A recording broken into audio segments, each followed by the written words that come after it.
This cinnamon and brown sugar cake is an absolute winner. It combines the delightful caramel flavor of brown sugar with the sweet aromatic taste of cinnamon for a cake that tastes absolutely delicious. Combine all your dry ingredients in a bowl, which is your plain flour, baking powder, salt, and of course cinnamon. In the recipe, I used 1 teaspoon of cinnamon, which is more than enough. If you want more cinnamon flavor, you can use 1.5 teaspoons. Mix together and set that aside for later. You can either use dark brown sugar, which gives you a deeper flavor, or light brown sugar.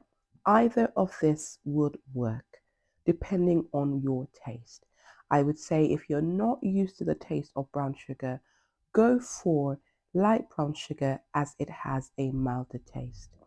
Next, you are going to add the butter to the sugar and cream together using the creaming method until it's well combined, nice and fluffy. If you're using a stand mixer, this will take approximately 3 minutes. If you're using a hand mixer, it will take a little bit longer, so add some extra time to accommodate for this. While the butter and sugar is creaming, we're going to prepare our wet ingredients. So I've already got buttermilk in my jug. I'm going to be adding vanilla extract to that as well as the eggs.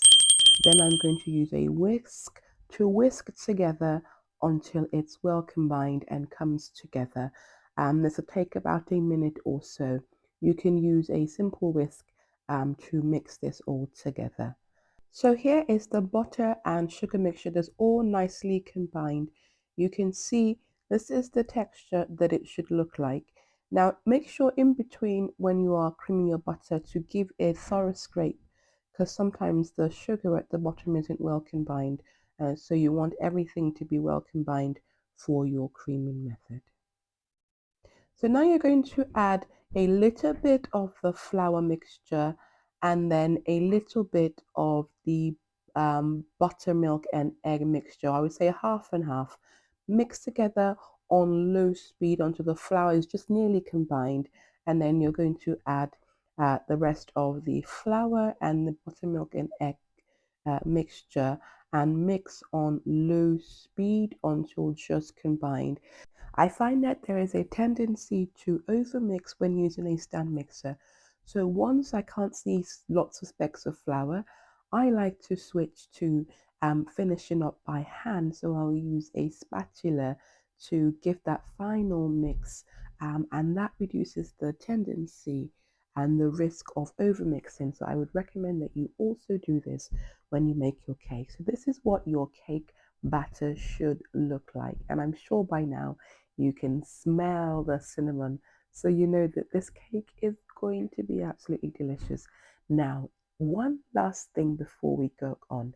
If you haven't subscribed to Dr. Mummy Cakes channel, please click that subscribe button now. Thank you. So all you've got to do now is pour your batter into your cake tin, and then you pop it into your oven, which should have been preheating from the start of your baking at 170 degrees. Now here is our cake ready and finished. Now at this stage, you'll definitely be enthralled by the delightful smell of the cinnamon. Pop your cake out of the cake tin, so you see how my cakes always come out in one piece, and that's because I have a foolproof method of lining my cake tin, so my cake always comes out in one piece. If you want to find out my technique, click the link at the top of your screen or look in the description section. So here is your delightful cake. Enjoy. You're going to love this. Everyone will love this. Happy baking.